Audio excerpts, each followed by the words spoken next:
7 p.m. and therefore I'd like to call this meeting to order. This meeting of the Hanson Conservation Commission is now open under the State Wetland Protection Act, Chapter 131, Section 40, and Hanson Local Bylaw, Article 3-13, Section 5. This opening statement will apply for business conducted at this meeting. And for the record, this meeting of the Hanson Conservation Commission is being audio recorded. Roll call, please, starting down there. P.J. Roffey. Dave Mansfield. Sharon Laporte. Phil Clemens. Lon Woodward. Frank Skellinger. We have 4 of our 5 members present, which constitutes a quorum. Therefore, we will proceed with our agenda. According to what I have in front of me, we have a 7 p.m. Hearing, and there is a notice of that hearing, a legal notice which we may read. I think, Mr. Clark. It's the white one. It's in the pink. You got it. Oh, it's this Yep. one. Look in your pink wrapper there. There you go. Yep. All right. Hanson Conservation Commission will hold a public hearing on Wednesday, February 1st, 2023 at 7 p.m. at the Town Hall, Selectmen's Meeting Room, 542 Liberty Street, Hanson, Mass. Pursuant to a request for determination of applicability for David Winters parcel and project proposal for removal of 7 trees located on property within 50 feet and 100 feet of the bordering vegetated wetlands located at 387 Woodbine Avenue, map 3, lot 22.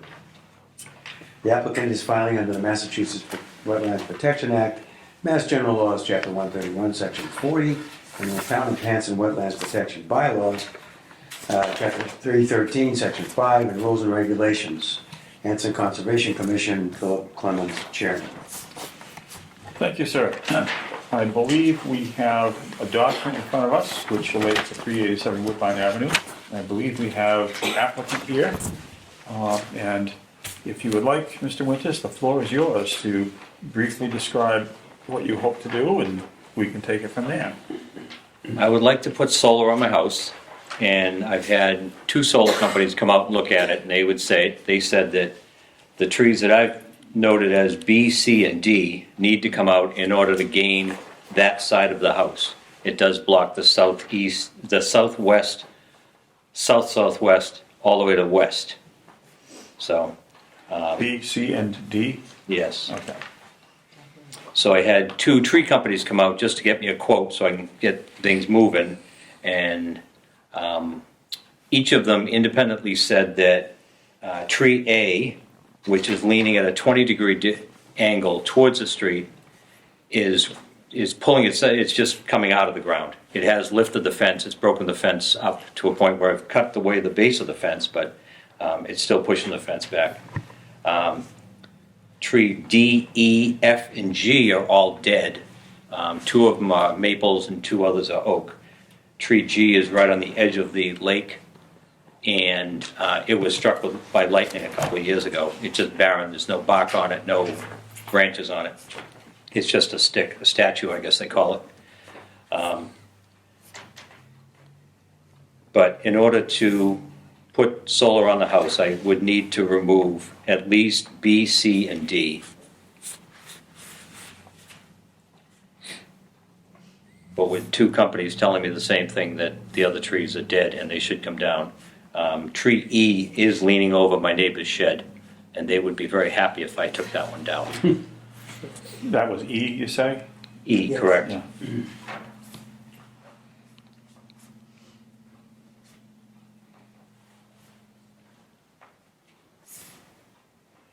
I see from the document here, there's the diameters are given. These are, for the most part, pretty good sized trees. They've been there a Yes. while, had plenty of time to build up a lot of mass, and whichever way it's leaning or shading.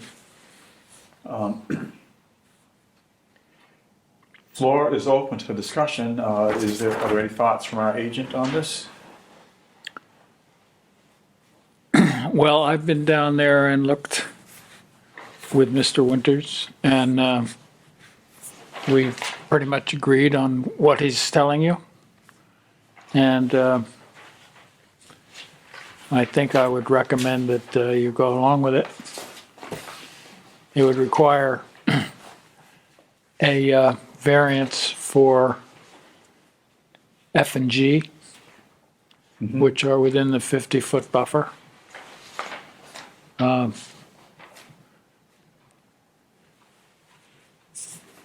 Other than that, I think a -3 would work.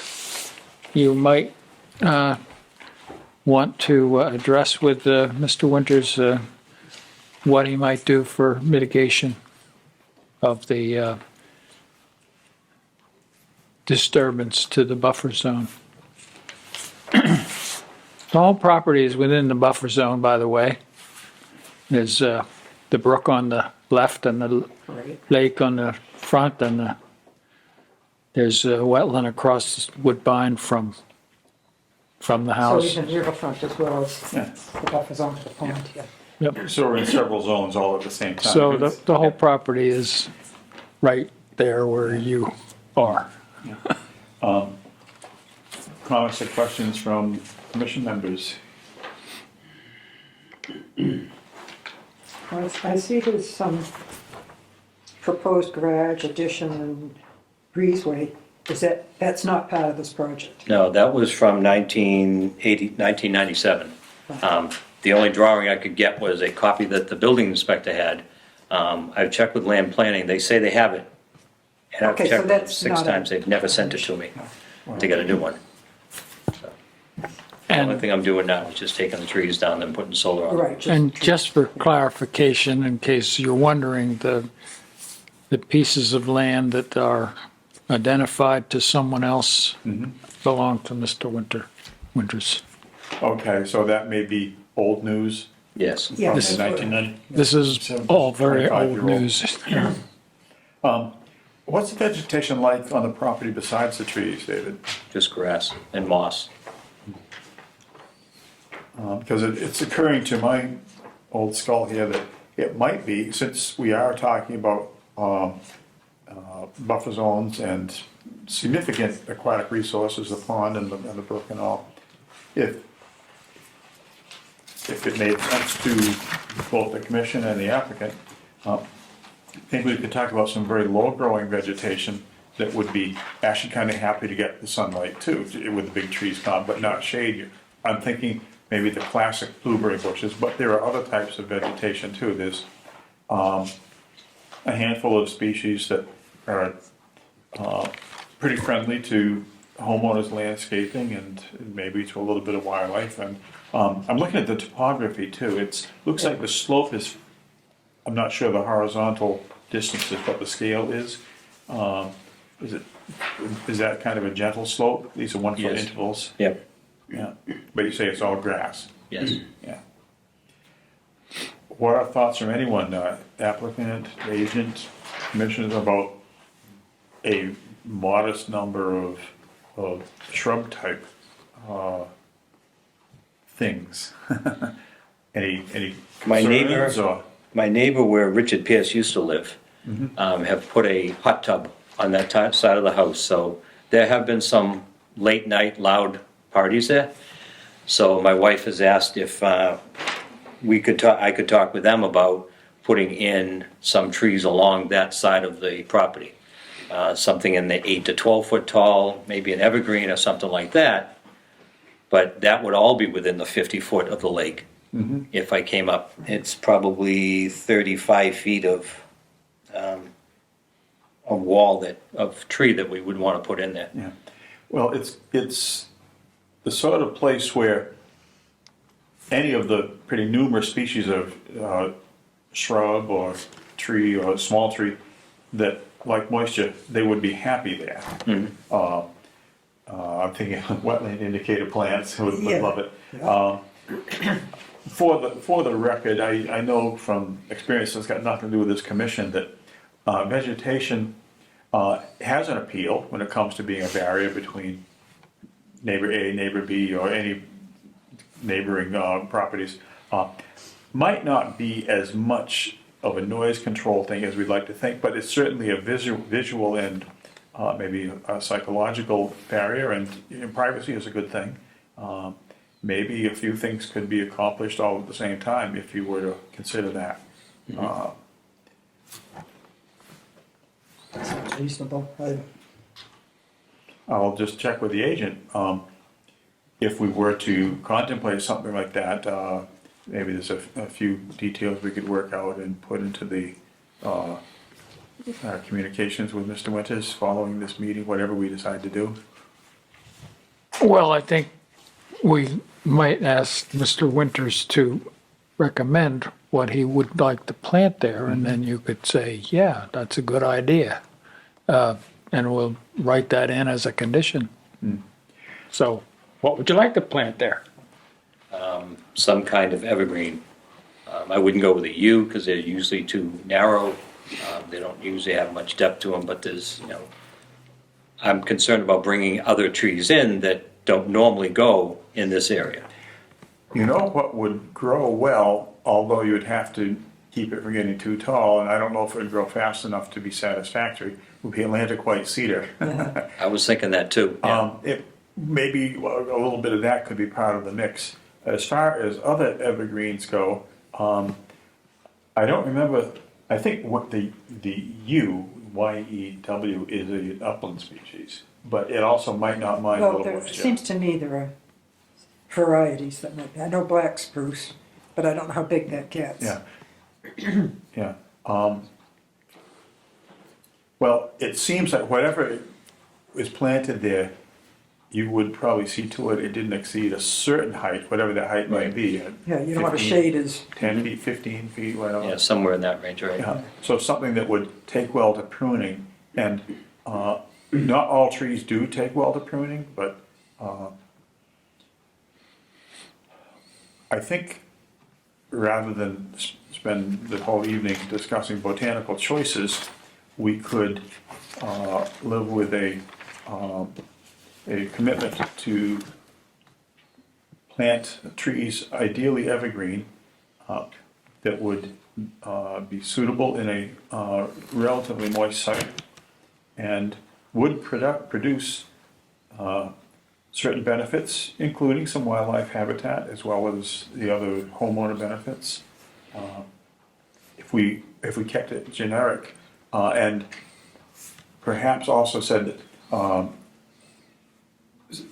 subject to final approval by this office, sorry, species. If there was a question, there's one of the things that I know I always harp on is that there's a list of about 100 tree and shrub species that are illegal to sell in Massachusetts, which doesn't mean that people don't sell them. But in some of them, they're kind of beautiful and attractive, and that's why they are sold. But we like to not miss opportunities to avoid that. Oh, absolutely. That's fine. Not hearing much discussion beyond that, the chair would be open to hearing a motion to issue a variance for work within the 50-foot buffer zone for this project. so moved. Second. Moved and seconded to issue the variance. Further discussion? Hearing none? All in favor, please say aye. Aye. Opposed? Abstaining? 4-0-0. The variance is granted. And I would say it's been verbally presented that the project would include not only what is listed here, but adding a row of trees or let's call it trees or tall shrubs along the what side of the property is that? North, south, east, or west? That would be the West? southwest. Southwest. More west, yeah. I would, as chair, be interested in hearing a motion to issue a -3 determination and approve the project as presented with the addition of said vegetation along the southwest edge. And separately, we'll close the hearing. Do I hear a motion though to issue -3? So moved. Second. Further discussion? Hearing none? All in favor, please say aye. Aye. Opposed? Abstaining? 4-0-0. And motion to close the hearing? Any discussion about that, or so do we? So moved. Second. Moved second to close the hearing. All in favor, please say aye. Aye. Opposed? Abstaining? 4-0-0. We are closed. Happy tree and shrub shopping. Okay. And I think we have a document here to sign.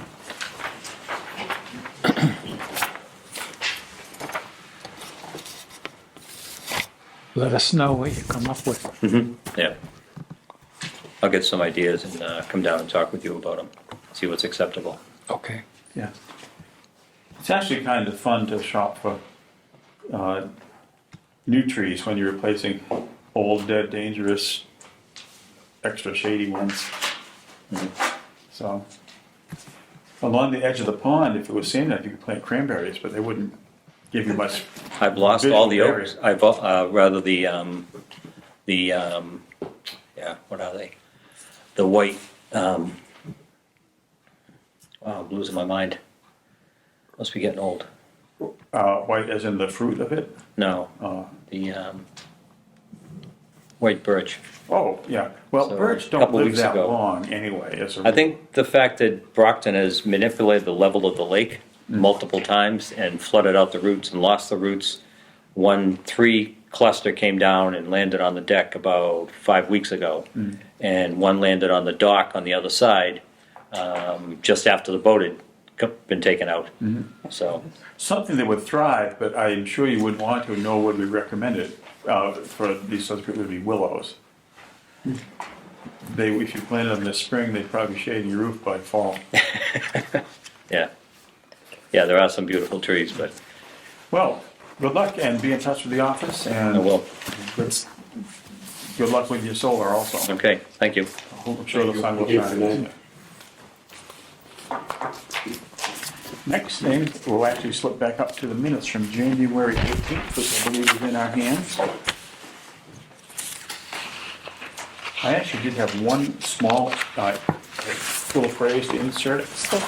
If you look at the second page near the bottom, there's the paragraph on the Sleepy Conservation Area. It says previous owners of the area have requested a small plaque acknowledging, I would put in parentheses, small plaque parentheses, for which they will pay, close parentheses, acknowledging Myron Sleeper.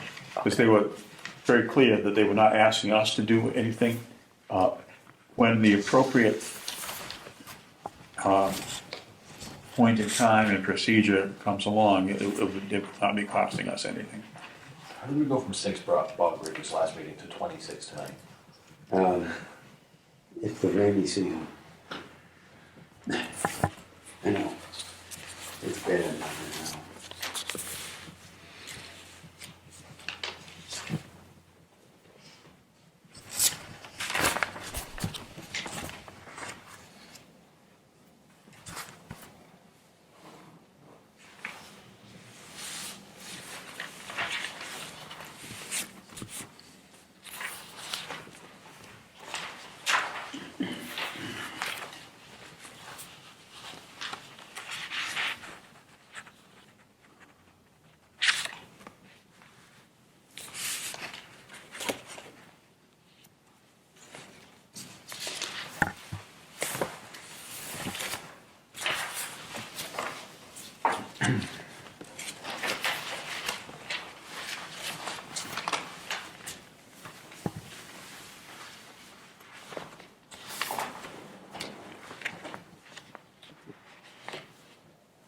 One other thing, Lon, on the, near the end of the whole report, it talks about something, I found that there's now a platform of public appreciation. I'm trying to think, is that the word that was on the tape recording? Where It's is it? platform, the very last page, just a couple lines up from the bottom. Public appreciation with expanded hours of the agent. I guess I'm not worried about it, I just didn't know if that was the word that was I think it's, on the recording. I don't think it might not be from, Platform. oh yeah. I think it might be for public There appreciation. is, I can double check it. okay, I would say there is increased public appreciation.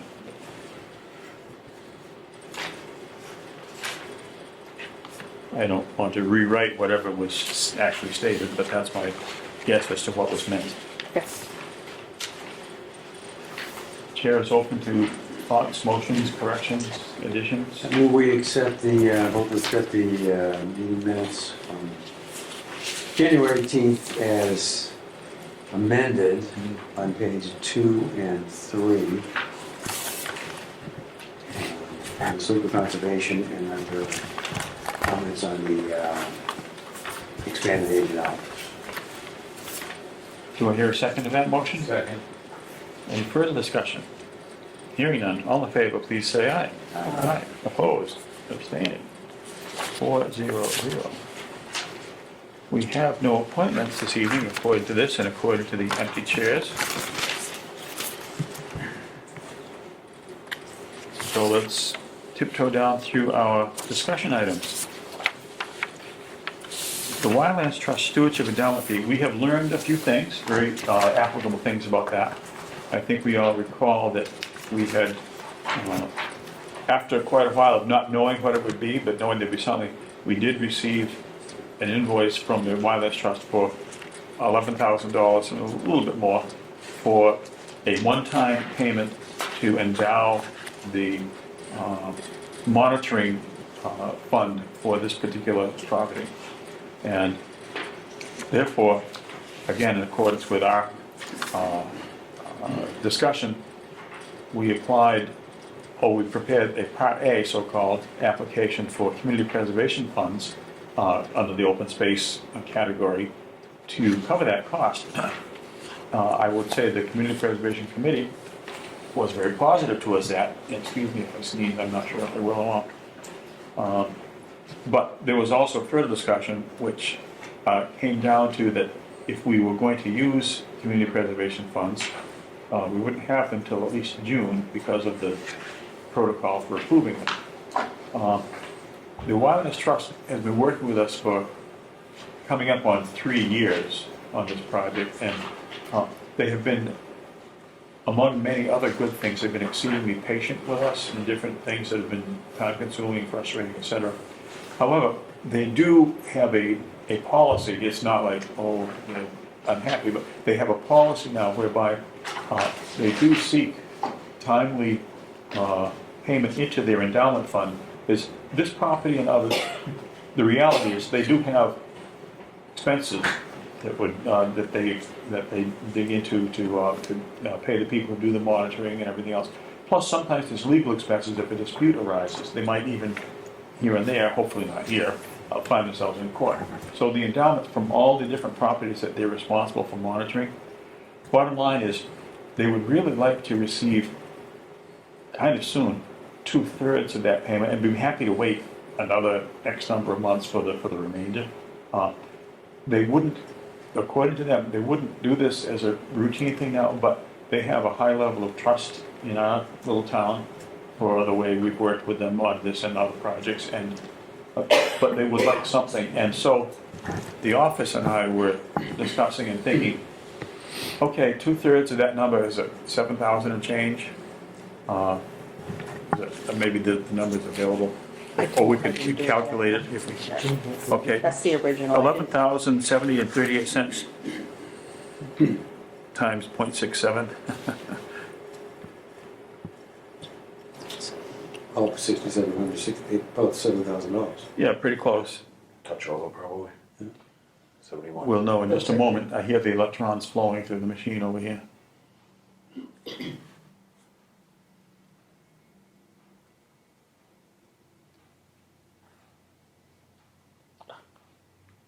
Juan's punching a lot of numbers in, but she hasn't said anything to us yet. I had to Google calculator, Oh, so I don't know. I could have done it on my phone. Times. So 6, 7. while that's being calculated, I think what I'm building up to is, So, even though it wasn't our first choice, we could pay that $7,000 out of our conservation fund and satisfy our very important and willing partner, the Wildlands Trust. But then absolutely continue to pursue the balance, probably a little less than $4,000 through community preservation. That should be a slam dunk approval. And so it would save us a little bit of our conservation fund. Thoughts or comments or discussions on that? Well, I don't have any problem with it. I think it's a fair thing to do. Yeah. Sounds good to me, yeah. Yeah, also, it really is the last piece of the budget for that project. We just weren't experienced enough up front to allow $11,000 as part of the project cost. We would have included it absolutely at the beginning. But it appears both. Well, we might not have been experienced enough, but it also wasn't presented to us. Right. Was it? I don't know that even the Wildlands Trust had developed enough experience with these things to give us that number. And it may well be that other people they work with, there's a purchase price, and the main thing is to really, obtain the property, and there may be other resources to draw on for paying monitoring fees. Well, this is us looking at our limited number of sources. And the number that I think I'm seeing here is $7,417.16. Yeah. What we could say is, And that's the remainder. is $7,500 or less. I'm looking perhaps then for a motion to approve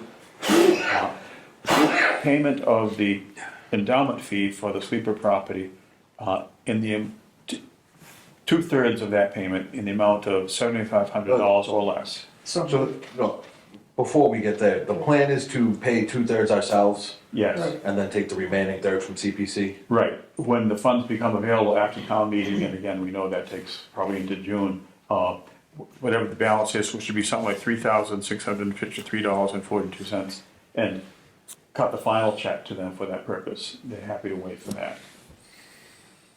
Or they're willing to wait for that. As I said, so moved.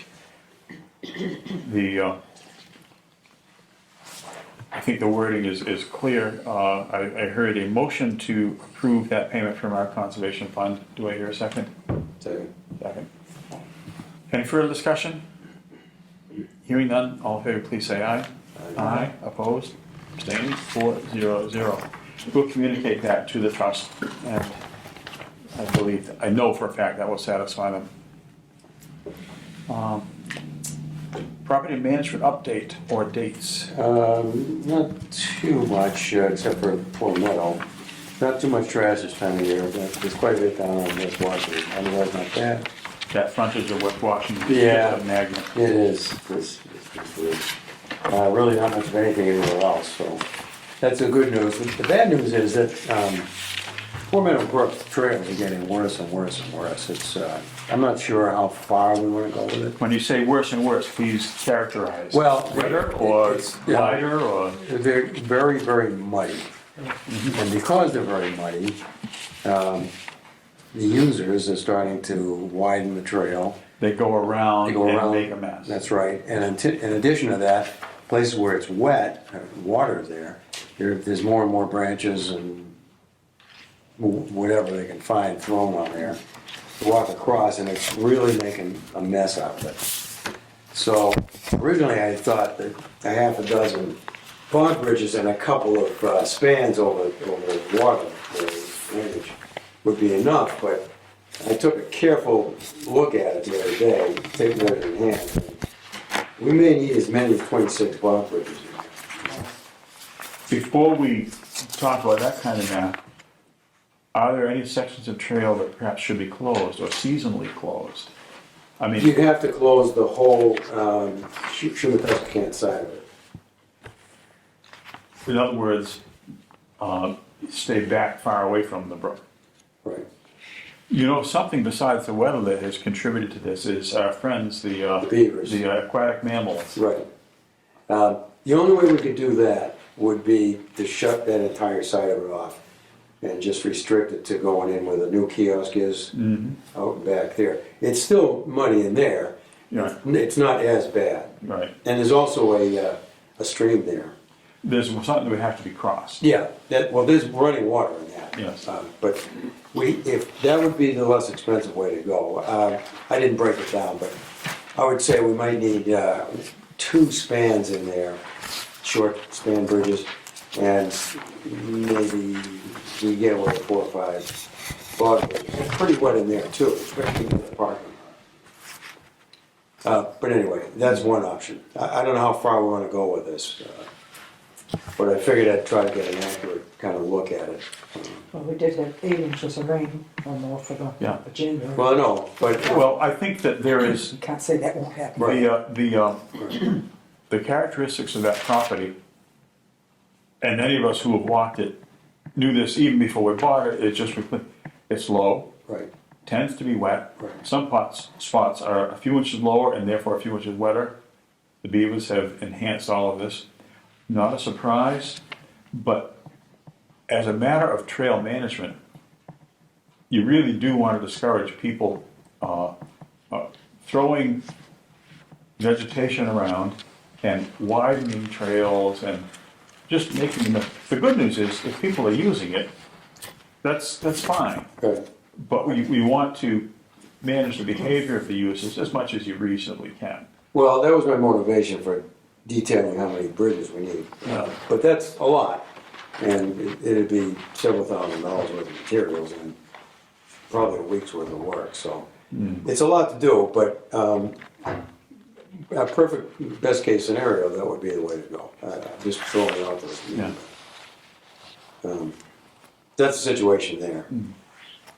The other issue is in town forest, where that stream that goes between the cutoff from the Bay Circuit Trail to go uphill there, that's getting to be a real mess. A similar situation or worse? Yeah, worse. I mean, there's a lot of saplings and branches dumped in there now, and it's a bad situation there. Now that's a one-shot, 16-foot span across that would take care of it. So anyway, I'm just throwing it out there. That's kind of what needs to be done in a perfect world. I don't know how economical we want to be, or whether we want to start closing trails or what. But tough to close them, of course. Right, I mean, you could put up signs saying trail closed, but whatever.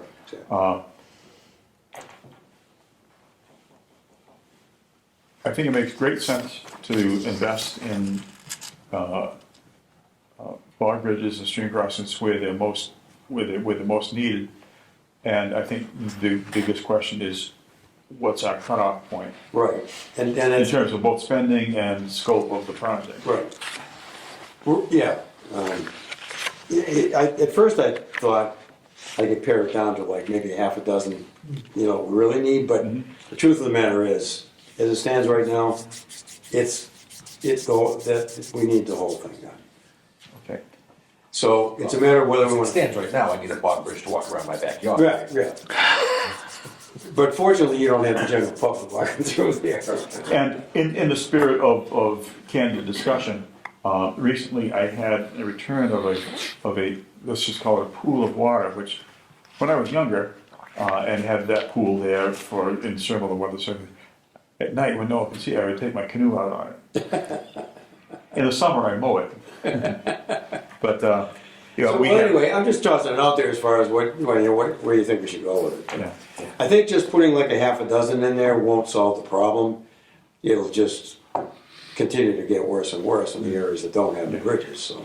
Well, I think you put investments into trails that have known high value.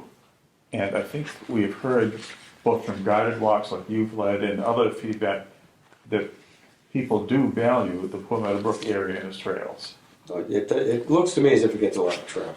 And because it's got a decent parking area and There's because, a good number of, or a good amount of vehicle traffic. Yes. That I see on a regular. yes, and because of the informational kiosks that, so what we put in there, and the good trail markings, it invites that. And anyone who wants to see beavers in action other than on TV, the word may spread among outdoor people that that's the place to go. So personally, as one member of the commission, I think it's worth a significant investment. How many?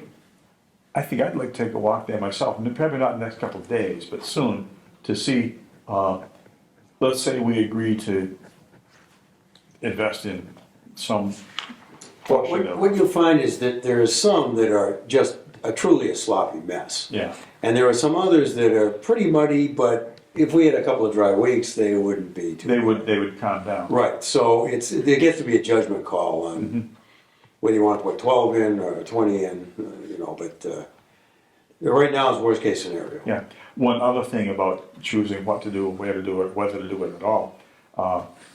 I know of at least one case, not in this town, but other trail maintainers put in a couple of bog bridges, and their biggest problem was keeping them from floating away. Well, that's another thing I put in my cost thing. At the town forest, what I did is I drove iron pipe Iron rod, rod in, rebar, partly to discourage the theft. the but- borrowing, yeah. Yeah, but also to prevent them from shifting. Yes. But that's about $28 per, that doubles the cost of the bar bridge. Mhm. Because that's about $12 per 24-inch bar. Are we talking about the half-inch by 24 Yeah, inch? half inch by 24. Is it pipe or is it rod? It's pipe. Okay, Now, the reason I got pipe was because I put a cap on the pipe. yep, So I could drill a half-inch hole, yeah, drive that in there, and put the cap on, and cinch the cap on so that you can't just pick it up through do you the. put that through the sleeper, so it's not actually Right. the walking surface for tripping? Okay, Well, what I did on those, what I do is I get about an inch between them, and that's where I put it. right, So you can't get at it, and with the cap on it, you can't lift it up off it. Now, good a thing. determined person could pull it up, but You'd have to be a truly dedicated vandal. Or truly desperate. But this time around, I broke that out because it basically doubles the cost of an 8-foot bar bridge. Now, that $28, is that per, That's for two of them. for a pair, one at each end? Yeah. So that's per quote-unquote bridge? Yeah, what I did is I figured it was basically 8 to 10 foot bridges. And you need at least two, typically two. There's a few I put three in. But. Now, you could use rebar to be way cheaper, but then you can't. You can't guarantee it's It's easy. lasting, Yeah, people just pick it up. But it's nowhere near the cost. yeah. You can try to bend it to try to make it harder to. So there are options, but You hit the rebar hard enough, you mushroom it. yeah. Well, choose your labor effort, I suppose, the level of labor. I mean, I can shop around for something cheaper than pipe, but it's quick and easy to do. But there are options. We could save some money. If we're doing that many of them, probably worth looking around. Yeah. If, and I'm not saying I've done it because I haven't, but if you could, let's say, take rebar and bend a couple inches of it at right angles, drill a hole, put it down, drive it down, as it's strategically located between the two tread pieces. I'm just wondering the best way to secure that so that with a crowbar you wouldn't just undo it. By the time you put in that amount of effort, it might be that it would have been worth it to buy the pipe and the cap. Well, the pipe and the cat's easy, but I can ask around. I mean, my buddy Chuck down there he's a fabricator. I can ask him what he can get. So I think the point is, for something resembling $28 per bridge unit, It doubles. a securing method. Yeah, it doubles the cost. Yeah, Well, the other thing you can look at if you're talking about just bending rebar is trampoline stakes. They're like 18-inch long Yeah. rebar horseshoes. Yeah, yeah. I don't own a trampoline, so how resistant to pulling out are they? They were a pain in the ass to pull out when I had the skeletons. And I think they're supposed to be, because they're supposed to secure a thing that takes a lot of, How long are they? They're like 18 inches. Oh, yeah, that's They're not like an bad. 18-inch rebar horseshoe. Yeah. How much they cost you? know? I don't, she bought them. Oh. But, But- I mean, those skeletons were up for 3 months and didn't go anywhere. Right. They were not all that easy to get out when I needed to get them out. Well, I would say it's worth shopping around for this many. You know, in the town forest, we just did three of them. Some stuff. But if we're gonna do this many of them, yeah, it's worth. how many dollars worth of material do you think that you and anyone else who might help you would feel like putting your efforts into over the next few months? If we were to, let's say, approve spending a certain total for, let's call it, phase one of the bridge project. Well, if you wanna try to phase it in, I would say that we should prioritize the three places where we need to span water. And then on the Shumatuskakant side, early on that section, there's a really nasty piece of wet territory. So that would definitely be the first stuff to do. But I don't know, I couldn't break it down exactly, but that's maybe 6 or 8 of these 8-foot sections and plus 3 spans. Okay, I'm sure that leads to an approximate number, and I'm too slow. I summarized the whole damn thing and. Maybe I didn't look at the last page. No, it's not. I forgot to bring it in and I didn't send it out, so. I was saying, I'm looking at it per bridge cost, I don't see a total anywhere. Right, but if we were to say, rather than say, let's spend everything we possibly can, let's maybe pick a number and something that also matches the amount of work that is feasible to do in the next several months. Well, Might- I mean, you can, yeah, well, you can do, down in the town forest, we did 3 of them plus that 12-foot span in 4 hours. Well, plus they had another few hours recutting. So 5 or 6, maybe 10 man hours for like 4 of them, 5 of them. 6 of them maybe.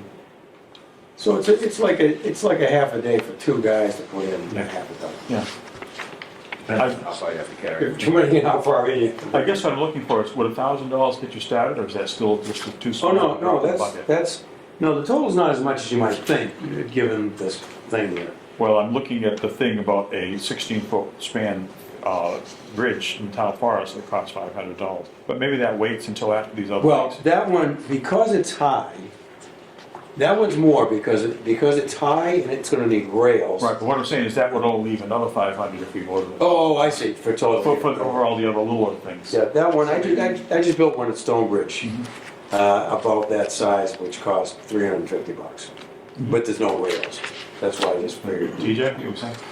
Maybe we go like 1,500, and then if we go through that, we can re-vote for more. Well, we have 250 from Mary Ann. Okay, well, that's good. I like that nominated number just now. We do, but has it been officially? Well, what should happen is it should become available, let's just say, Not like we're doing anything this weekend anyway. no, we're gonna plan a whole year around that. This is nice to know. What I would say is, let's,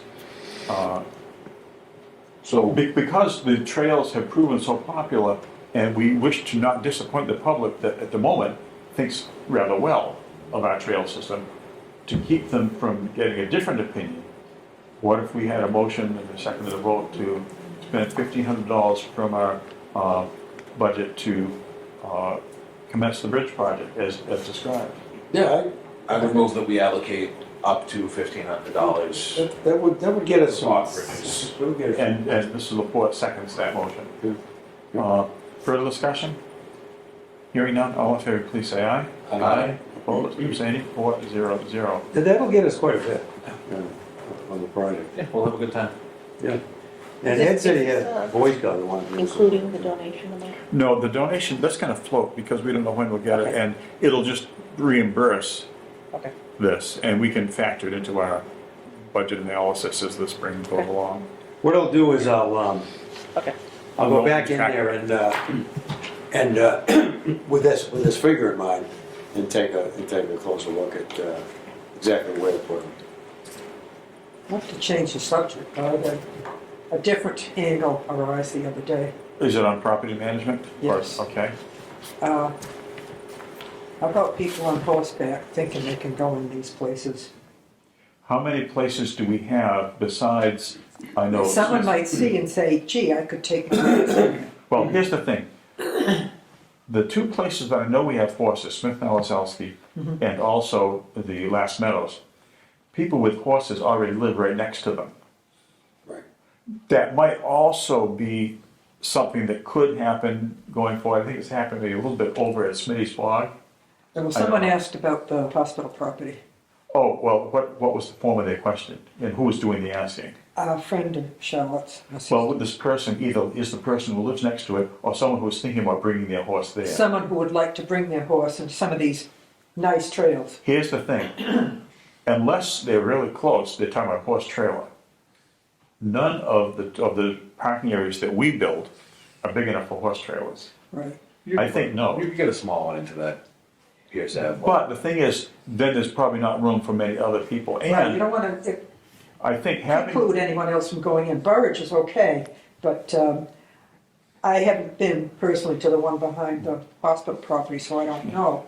But someone asked my sister there was a possibility, maybe bring the horse up or something like Well, that. I don't think it's Do they something. have Uber for horses? Can you get a for I'm hire? I'm doubting Pick up that. after horses. Uber.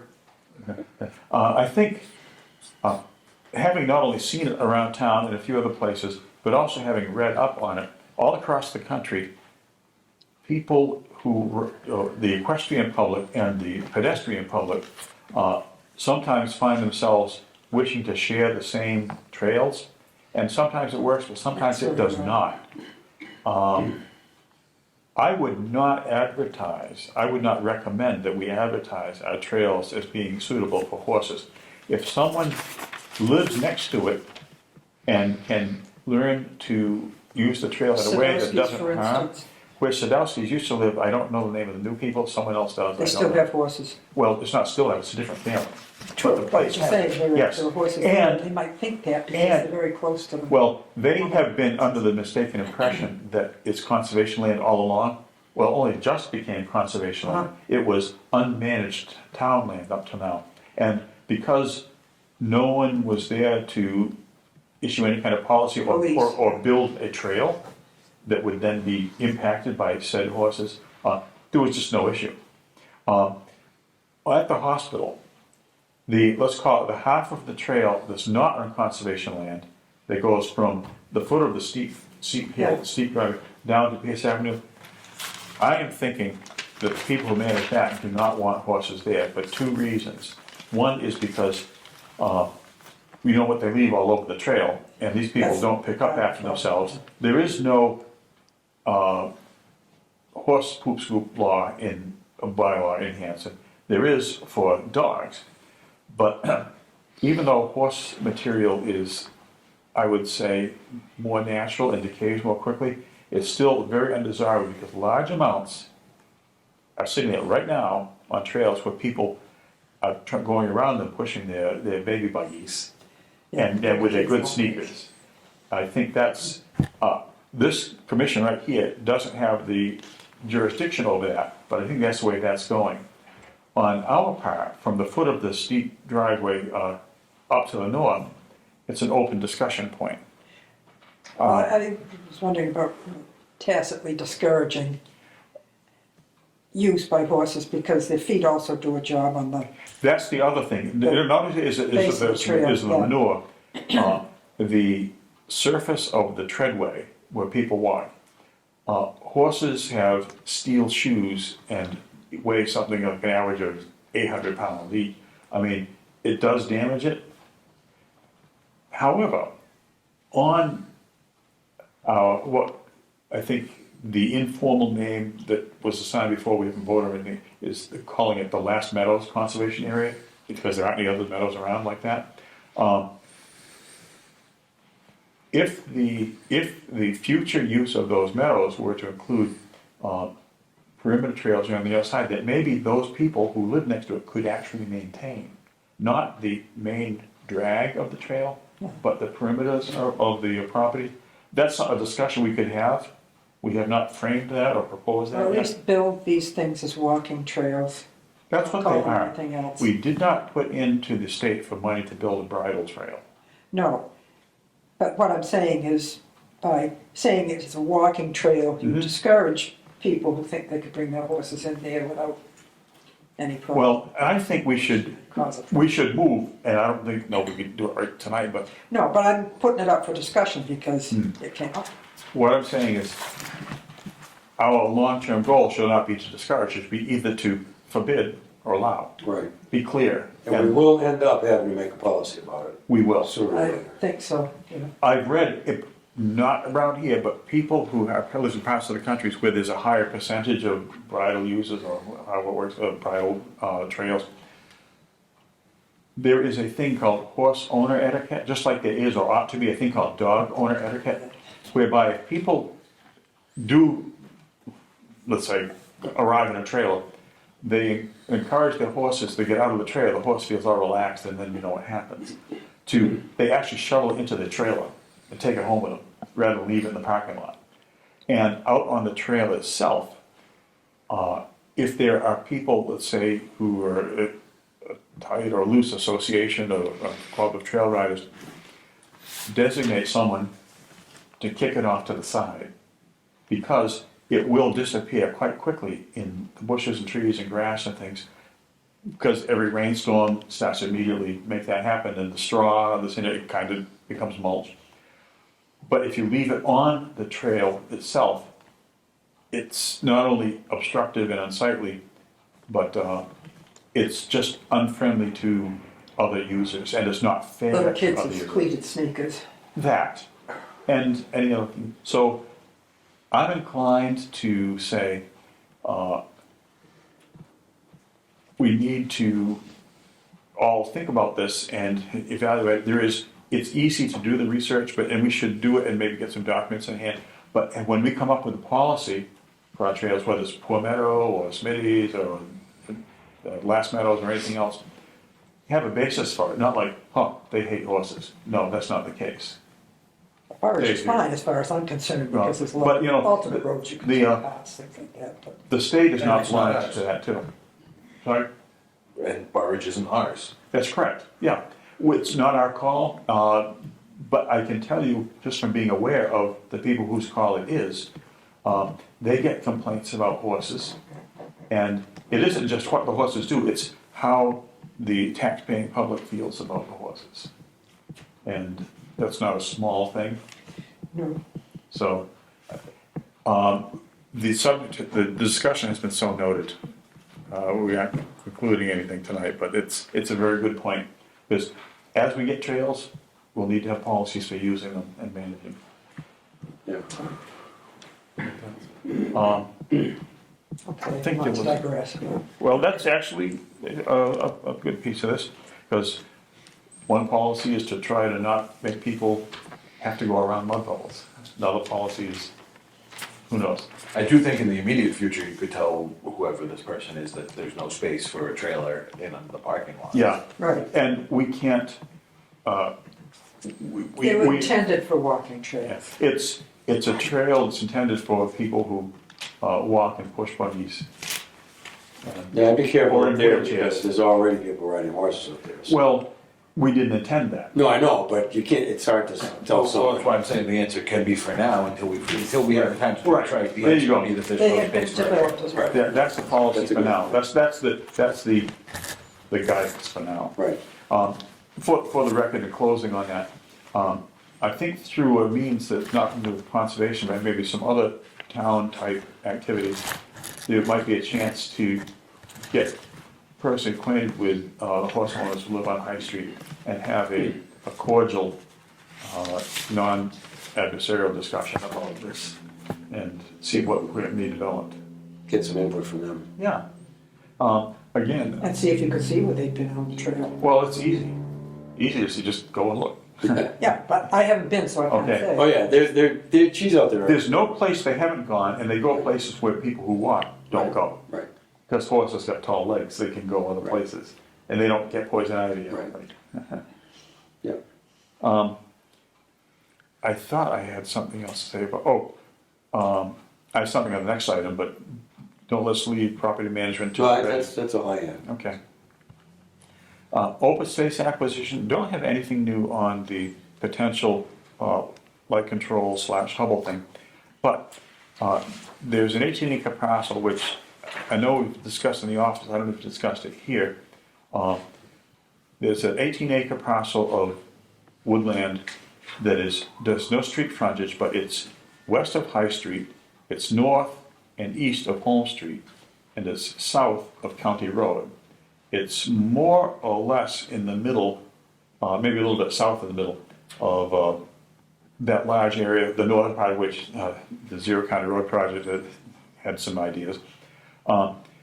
This 18 acres, as of about 10 years ago, have been gifted by its previous owners to the First Congregational Church in Hanson.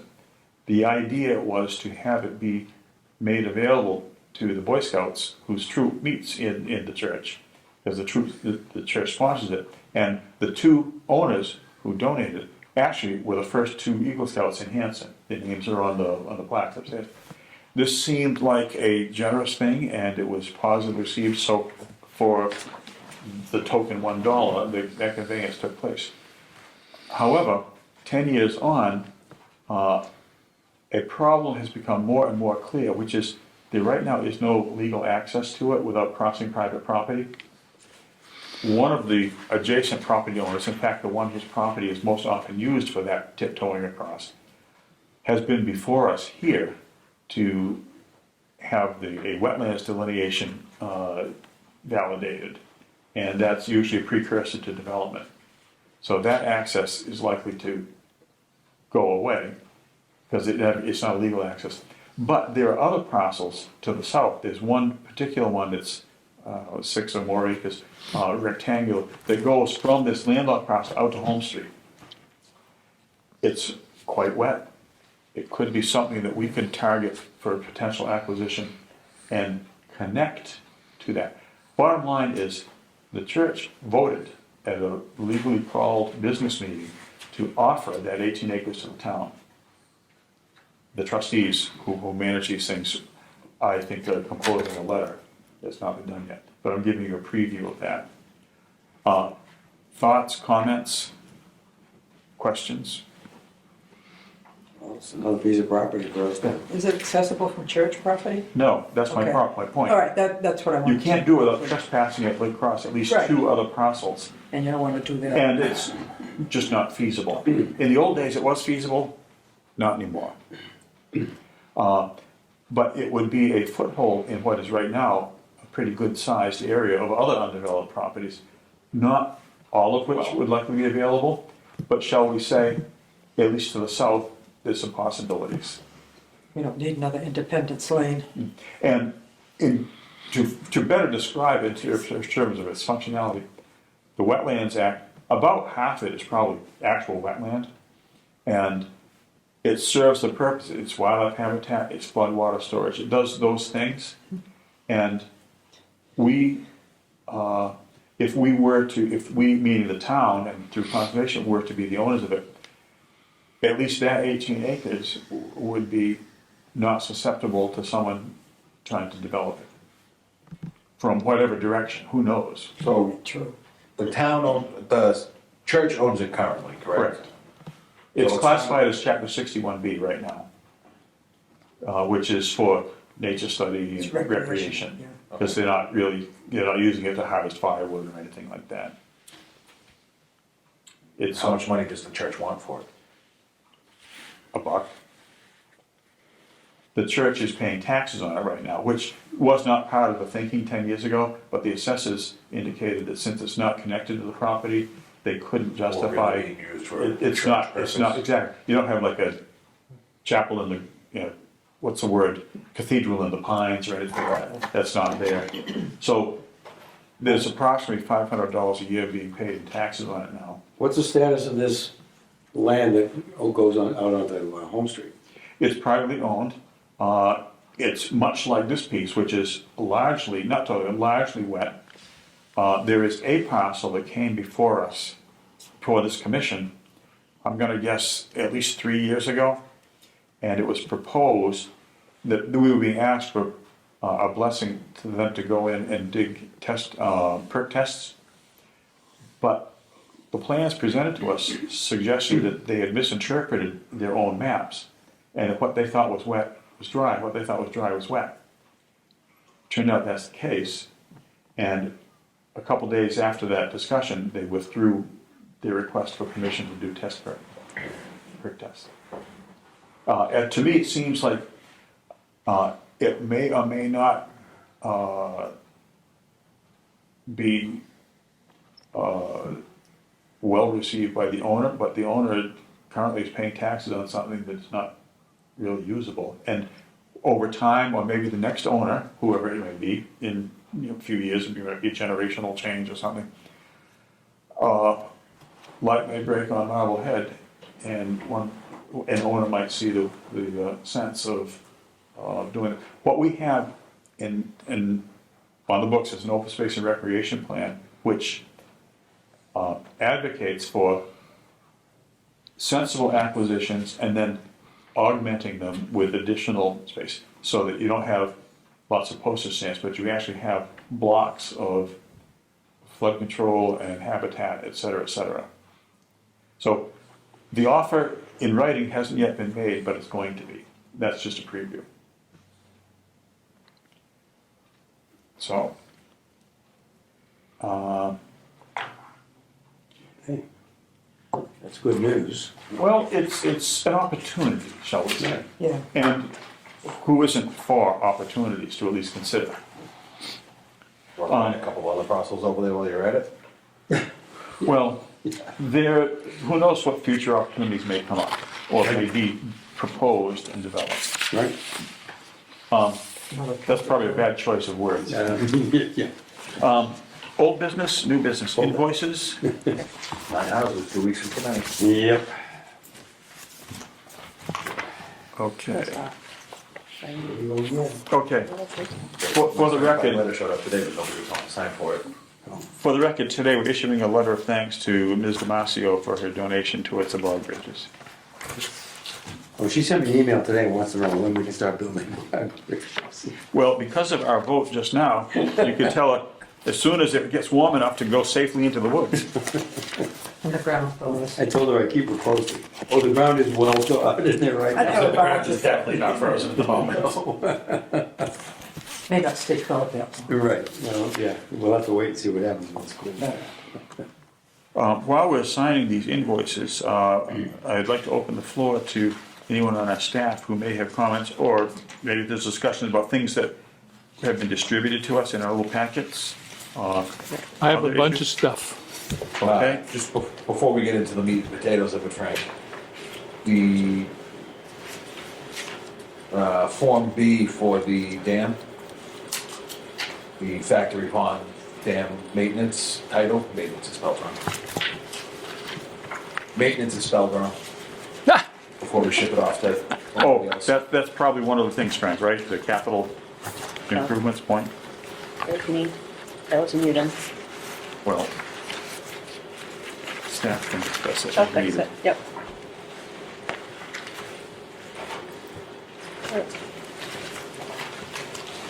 Maintenance. The May minutes? That was me. I think, right? Where is it? Oh, I'm guessing it was me.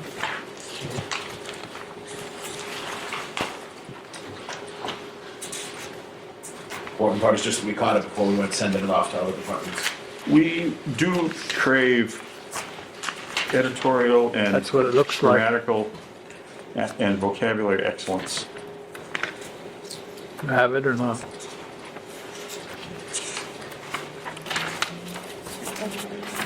There it is.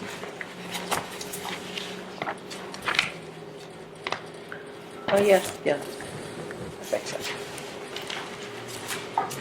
Missing a T. So, a few things. I can start with that one. So we have a request from the Capital Improvement Committee to have input by Friday. And I'm simply reiterating the need to look forward to the inspection of the Factory Pond Dam. But in addition, I talked to Victor Diniak, who's the DPW head in Hanover, to find out what they spent to repair the dam the last time. And he told me it was about $121,000. So I added that to Form C. I added $100,000 for fiscal year 2027, following the inspection in fiscal year 2026. And behind ours, we received from the Thomas Mill Committee their proposals for capital improvement money for the building. And you can see what Mr. Means has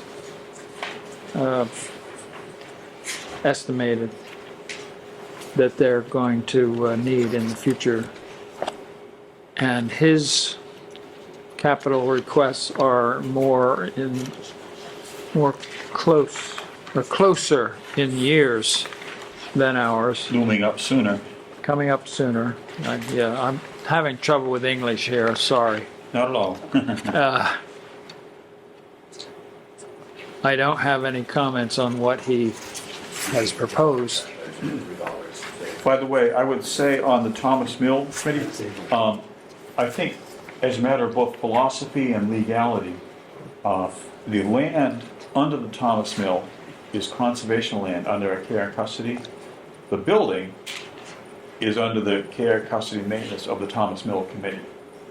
And I think that's where we have been drawing, and perhaps we'll continue to draw the line. Yep. Do we all see that, or hope? Yeah, I agree. Because if disaster strikes and for some reason the mill cannot be maintained, it will be still nice to have the property, which we will have. So, that point, that's all. The second thing I want to say is that we have word from the select board that articles for the May town meeting are due on March the 3rd. So if y'all have any ideas for what we need to ask for in May, it would be good to get them in before the next meeting so that we can discuss what to ask for. I have a question about that. Is work on the meadows up at the former hospital site considered capital improvement or not? There's a definition here, and I'm trying to put my fingers on it. Are you gonna spend $35,000 or more? And will it have a service life of a certain amount? That's part of a capital equipment definition. A 5-year useful lifespan and purchase for $35,000 more if it's a capital equipment purchase. It's usually intended to be something hard. Like a structure? Yeah, a structure or equipment item. I think that an open field or any open space that's not human-made per se would not qualify. It's just a question. But it's a good question. No question is out of bounds, as we brainstorm about these things. I think, like, as we go forward and talk about building the staircase at the end of the boardwalk, maybe that would qualify depending on the cost. Well, in this case, I think that's the sort of thing that's worth considering, but in this case, I think the Appalachian Mountain Club is offering to fund it. The staircase as well? Yes. All right, well, then disregard that, but I think we would need to be something like that. I don't think we can go to the capital projects committee for a mowing contract for. Yeah. Oh, by the way, let me amend what I just said. I think that, I know that the Appalachian Mountain Club, Southeast Mass chapter, is in favor of funding the boardwalk to the order of 5,000 or whatever the number is. The stairs, I'm not so sure, because I don't think we have the number yet, because we have. We don't have a number, I just We- took a guess. Yeah. Right. But that potential is there. My point was more that like an actual Physical improvement project. Yeah. I think we could go to them Yeah, with. let me throw a real project pie in the sky idea out there. Other people in town who are not related to me, but who know a little bit about the geography of the town have said, wouldn't it be nice to have not only the old hospital meadows and the town forest, but have a trail all the way around the pond? You could somehow link it to, the Friend Cemetery, because there's two properties, you need a little strip there. But then there is a long, very swampy, and in 3 places, very watery place. If you needed to build, let's say, a 300 yards of boardwalk, that would be a capital expense. And that would be something, well, that sort of thing. One of the options, though, for that kind of expenditure would be CPA money. And recreational trail program grants. So those things together. But yeah, who knows? Anyway, to answer the original question, no, most of the work at the Meadows is not gonna qualify. Well, that's kind of what I figured. By the way, we didn't discuss it, and it crossed my mind earlier today to bring it up. If we circle back to the open space, property management route, we spoke with a little bit of hope last fall about doing some clearing in those fields. We didn't act on it because many other activities took up all our time and then the season changed. I wonder if there's any prospect of doing some clearing before spring really gets going. I'm looking at Mr. Mansfield because he had discussions with a potential vendor that, Yeah, well, I talked to Dan Dell about it. He wouldn't do it himself. No, he said but that, the, Johnson would do it. yeah. I'm trying to remember what was said about dollar amounts. Oh, he didn't give me a quote. He just said, you can figure it's gonna cost about $5,000 to clear that. But it was just off the top of the head. Yeah, that was a semi-educated guess by someone who wouldn't do the work. Right, right. But, so he was guessing in the $5,000 vicinity per meadow to clear them. It would seem to me that the sooner we get clearing done there, the better. Yeah, well, the cheaper too. And the cheaper. And also, whenever I've been with people walking there, I've taken pains to tell them that clearing is intended to be done. The sooner you do it, the better, because as other people go there, maybe we've never been there before, if they see it after it's been cleared, that's the way they'll be accustomed to seeing it. Other people who might be a little harder to persuade that cutting a few trees down is a good thing. That will work for this all. But also just accomplishing the goal of having the fields be restored, or on the way to being restored, sooner is better. But where do we get the money to do it? Do we get it out of our fund or out of our? That's a good question, because it depends on how many other competitive things we see that fund being used for. I think it's not too soon to try to put together a spending plan. Well, I can talk to, I'd start by talking to Dan Dell and if see what he says. And if not him, I'll go directly to Johnson. Yeah. But as a matter of property management priorities, I think that's actually kind of high. I would say so. It's not gonna get better up there. No, and Won't be a meadow anymore. it's, the word would be meadow in name only. Yeah, exactly. It's sort of like, 5 years from now is way too late. Yeah. sort of like that place, I just came from Whitman earlier today, came down Franklin Street. Does anyone remember Swenson's Orchard? Used to be on Franklin Street. You, Who am I telling? trust me, there used to be, there was a farming type guy who had an orchard there and gardens. And now there's a street, it's called Orchard Way, Yeah. but it's a street with about 12 houses on it, there's no orchard there. We don't want to have something named for meadows, and there's no meadows left. Right. And we're close.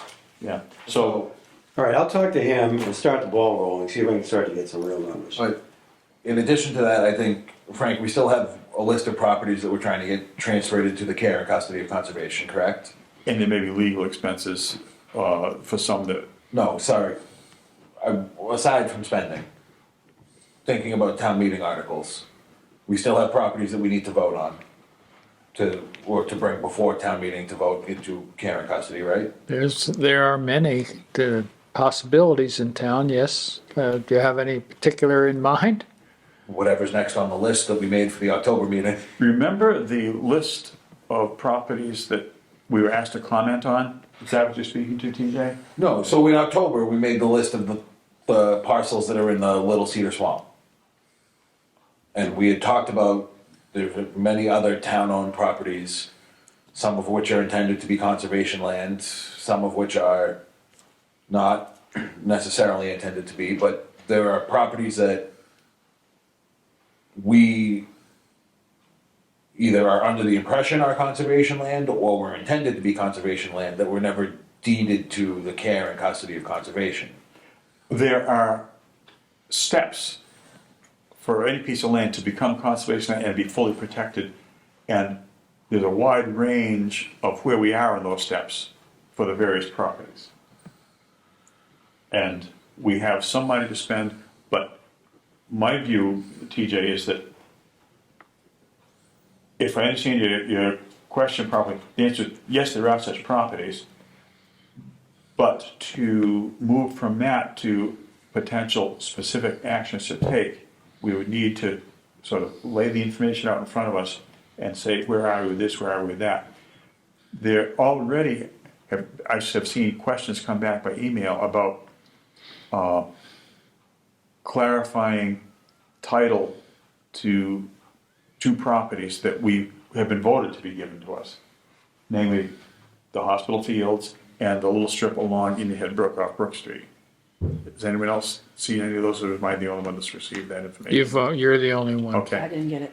that's very new. There are a number of properties in town for which town meeting voted to put it into conservation, but for which there are no deeds to say that.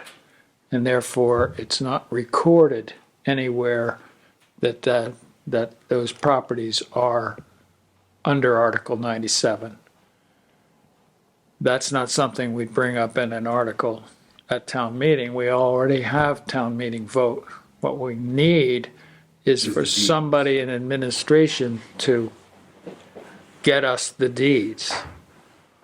If we want to go to town meeting with articles to get another piece voted into conservation, then yes, we can certainly suggest parcels to do that. I like, for example, the wetland that is north of Lakeside Road. It's a very large parcel of wetland that the town owns, including the spring that runs Spring Brook. That'd be a great pickup for conservation. And there are others in town that should be under conservation care and custody. We identified many of them when we reviewed Tony's list. We can go to town meeting with any of those articles that you care to go with. But I wouldn't go to town meeting asking for another vote on land that was already voted. Right, no, I was referring to the second, that there were town-owned parcels Yeah. that, regardless of what the original intent was for, it would behoove us to perhaps move them towards taking care and custody of. No, I think we should. I think, and in that Sounds to me like process, the deed is the I point. think what you do is you look at them and you go, number one, is there a risk of something bad happening to it that would be anti-conservation? Number two, what are the values of it in its current state? Is it part of a riverfront area? Is it part of a really valuable habitat? Is it something that has potential for recreational trails? I do think there is a significant place in our planning heads, or there should be, for properties that are conserved and properly, completely protected, but that don't have trails. You manage it by letting nature do its thing, barring some disaster. Right. Because Look at one of and in a realistic sense, we already have 6 or 7 parcels that have trails on them, and every meeting we see how much work it is and expense to do those trails, with or without grants and things like that. I think that we should be aiming at a future where some of our properties, whether we have them yet or whether the future ones, absolutely, there is no plan for a trail. You manage it by leaving it alone, and a number of interests are served by doing that. You certainly don't prevent an intrepid backwoods explorer from walking in and looking around, but you wouldn't be paving a strip for baby strollers. I like the idea of looking at that, but what we haven't done is set up a table or a matrix or a map of things to make those decisions about. Is that something we should try to do before March 3rd? Is there one or two? Frank, you mentioned a candidate. I don't think we've gauged or measured the depth of interest of this commission in that, but we could. Are there others? What's at the top, you know, that's my thought. Well, it seems to me the least we should do is look into putting the one that Frank mentioned on. Put in what? Putting the property that Frank just mentioned on. Yeah. There is one other parcel, something like that. And I don't know, again, how it would compare, but east of our industrial park, on the west part of town, and west of the railroad tracks, and south of West Washington Street, and north of Poor Meadow Brook, it's a big chunk of land. It could be as much as about 149 acres. It's town-owned. It was part of the large area that now includes the industrial park. The town spent several decades, literally, clearing up title, because there was a disastrous thing called the Hanson Land Company, which more than 100 years ago carved it all up and sold pieces and everything. That parcel, again, if you go to Commerce Way in the industrial park and go east into the wet woods, you're on it. That is town land. It's not water department land, it's not conservation land, it's just town land. Is that where the tower is? No. Oh, actually, yes. The southwestern corner of it is where the tower is. It does include that high, dry hill. But I've been trying to get the water commissioners interested in that because that big gravel hill where the tower is the number one, shall we say, reason we have good wells. That's good gravel there, and there's a lot of water that penetrates, percolates down there. But all I'm saying is there is another parcel there. It's maybe a little bit like Frank's, but the one that Frank's discussing has a named stream, a named perennial stream going through it. And I have not looked at a plan to see the boundaries of that, Frank, see what it looks like, how many acres it is. It's quite a few. And the reason it's open land now and nothing on it is because it's unbuildable. Well, there is a hill. If you cross the stream, there is a hill toward the lake, whereas all the way up to, I believe Street? it's Brook Street, it's all wet. But there's a hill on the Oldham Pond side that some people in the past tried to develop. They wanted to put in 3 houses there, and the only reason that they were prevented from doing that is because we insisted that they build a bridge over Spring Brook, and it would have had to be a full-size bridge. So they said, no, I'm not going to do that, but it is developable if somebody wanted to spend the money. Here, these are points worth considering. I'll go back to the list that we reviewed for the planner and see which properties we suggested be conservation. And see Not which that we need ones. to attack them all at once, but What if we looked at that list, if we had it available, I know there's other things, shall we say, on the agenda for next meeting, but if we could put on the agenda for next meeting, open space acquisition, just like it is here, but know that it means that unless time prevents, we look at the list and a map that shows where these things are, so we can start sorting out and prioritizing. And I know myself, as an individual, I'm drawn to the idea of having probably pretty near, either at or close to the top of the list, what was just described, because it could be at risk if someone who was willing to build a bridge came along, and if you want to keep Oldham Pond from getting any worse, it's probably good to protect, it's definitely good to protect its shoreline and its water sources, like Spring Brook. And Well, I think it's important that we look further at stream corridors in particular. That's one. Yes. Poor Meadow, obviously, and Shumatuscan is important. I think we own a lot of Indian Head Brook, but we can take a look at what might be available there as well. Brett's Brook has some possibilities too. Brett's Brook has Several.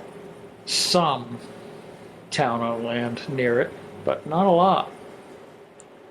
It's a lot of privately owned stuff. Mr. There- Story, Mr. Story, who lives on West Washington Street, has wanted us to approach him. I fear a little bit what he would expect to get, but the sooner you have the discussion, the sooner if all parties will know what the and name of the game know, is. Mr. Rofi isn't gonna sell up. You own one side of the brook, I'm keeping mine. So if we could have,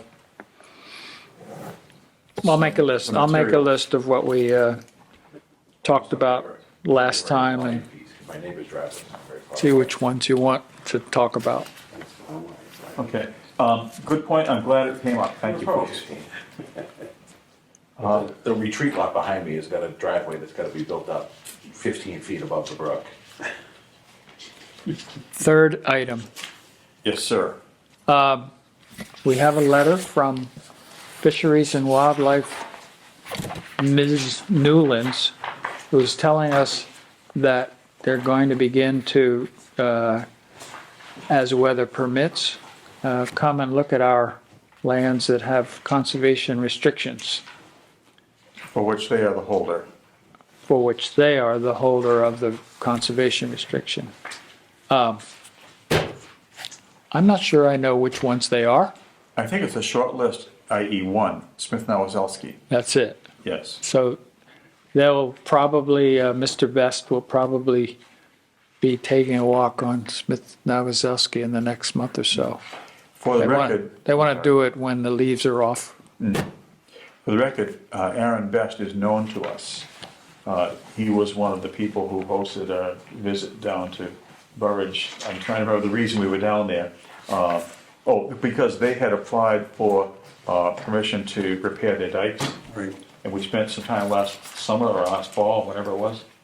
We tried to get them to consider the crossway. Yes, I think that's it. I saw a message about that earlier today, and something that would be good to discuss with him if we can walk Smith Nowazowski with him is, number one, make sure that no one is, and even though they haven't done it for years, no one's got plans to plant corn on our property next year.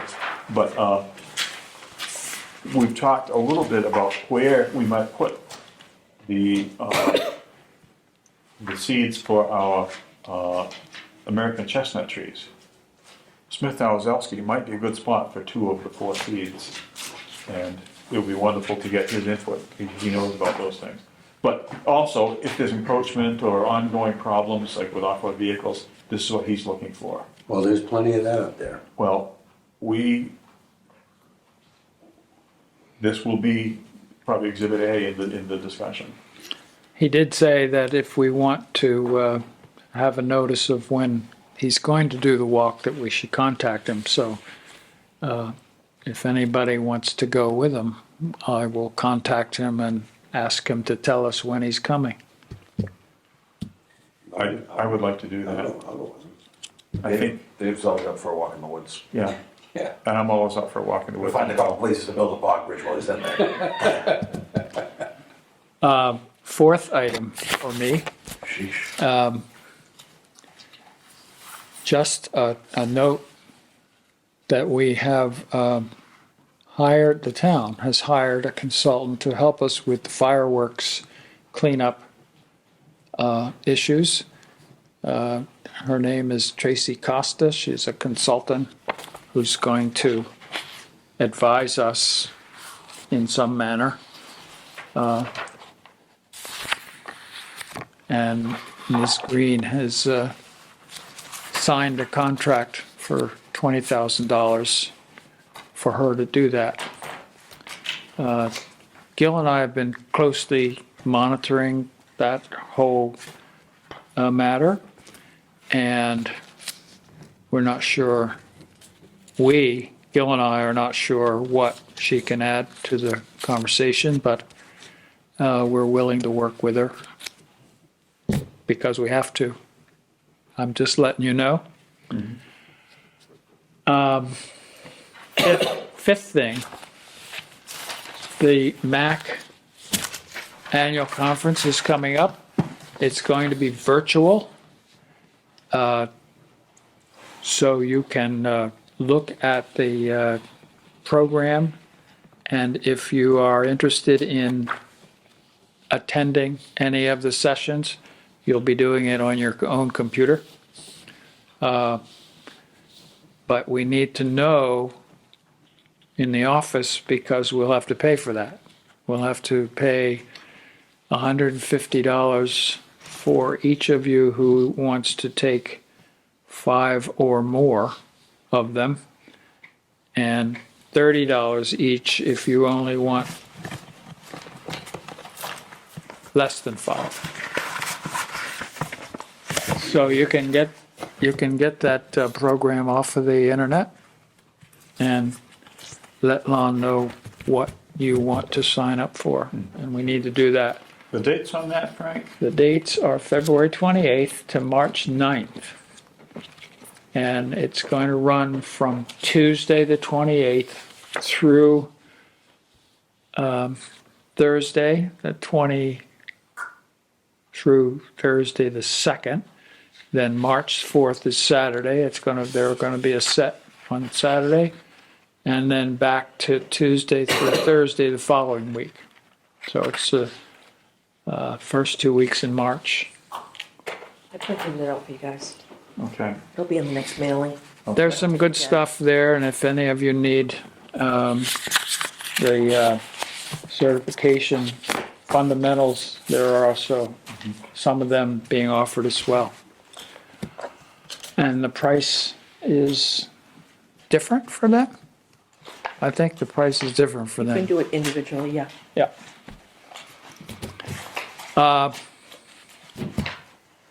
What do I have here? One more thing? No, I think we're good.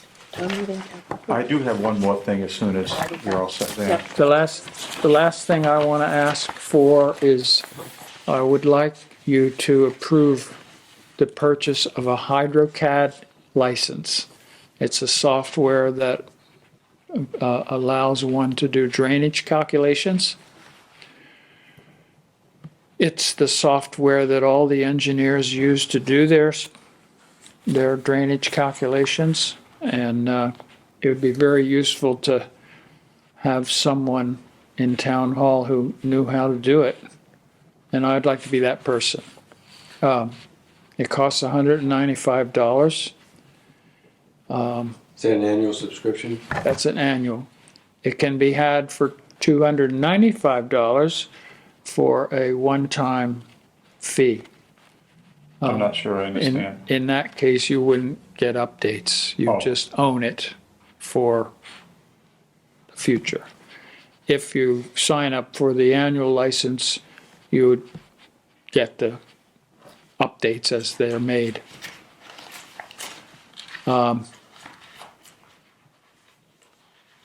It includes a tutorial and built-in help and email support and updates and so forth. So I thought that the annual license would be better than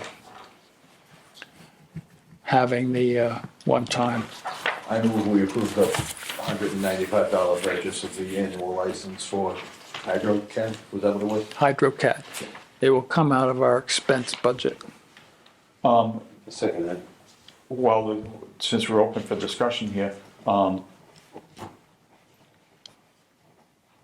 is there not one of our accounts that can be used for purposes related to enforcement of wetlands protection? Oh, yes, I'm sorry, I misspoke. We would take the money out of the fee account. And we actually haven't drawn much from that. No. So there's no shortage of funds in that account. Which one, Frank? The DEP fund. I think it's called the Hanson Bylaw Revolving Fund. Well, we can use either Oh, one. and the Notice of Intent Fund, I'm The sorry. notice of intent fund has never been touched, There's $38,000 in that. so I would suggest it come out of there. We can spare it. I think so. The bylaw I think one? we can come up with $200. Well, I think Not it's this the one. bylaw. I think it's this one. It can be used to offset the cost of administering the Wetlands Okay, Protection we'll Act. use that one. Yeah, This one. That's not the one that says it needs written approval of the selectmen to spend out of, is it? oh, it is. No, Well, I'm sorry, I'm reading the Oh, it wrong is. thing then. Yeah, that one does. that one does? Yeah. Notice of Intent Fund, last thing it says, written approval of the select board is required. Yeah, well, then we better use the other one. I think the motion is to, I really doubt the selectmen would approve this, frankly. That's just a personal opinion. it depends on how much they want to micromanage Put it on the bylaw. this sort of thing. But rather than get into those weeds tonight, I've heard a motion in a second to authorize staff to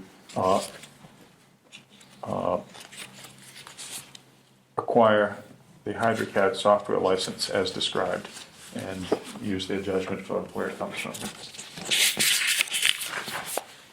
Is there any further discussion?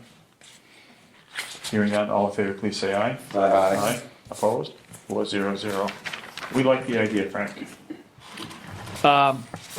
Just to take that a step further, the Zero County Road project is before us, and we're going to have to review their stormwater management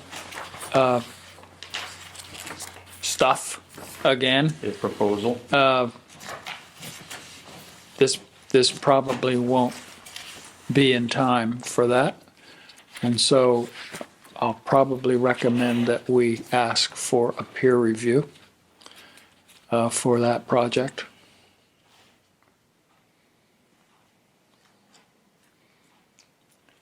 Hopefully, Mr. Ellis will fund that again.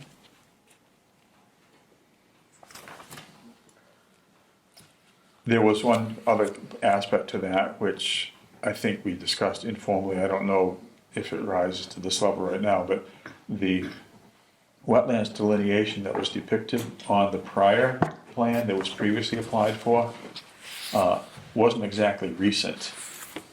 I And think this one's the same one, isn't it? yes, that's what I understand. And I looked at it today. It's what we'll need to do is evaluate whether we would or would not be justified, and if so, by what rationale, in requesting that it be redelineated. So, time will tell. Well, I think, I walked out there today, and a lot of the flagging is degraded and is missing. There is still some. But there is a requirement from the DEP that the flagging be there throughout the project. So I really think they're going to have to go back and reflag the whole site, and they're going to have to maintain it. That's actually cut and dry as far as DEP requirement. Yes. And there's a rationale. Okay, yeah, that's why I was asking. Yeah, and as we've done with everything on that and other projects, is we wouldn't ask more or less from any particular project. We had the same standards for Right. everyone, and this is that. So it is. That doesn't address the question of whether you want to ask for a third-party confirmation of the wetland line. Right, that is very often done, especially on projects that are, number one, large, number two, potentially controversial, and number three, fairly flat. This isn't like finding the edge of the ocean. This is something that,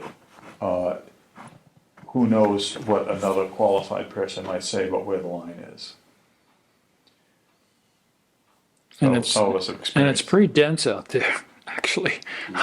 I don't envy anybody who goes out there, and I know Brad Holmes did the delineation several times out there. He's been out there several times Over the years. over the years, and I don't envy him, and I don't envy anybody else who tries to do it. But the fact that it is so dense is a good reason to have somebody check it.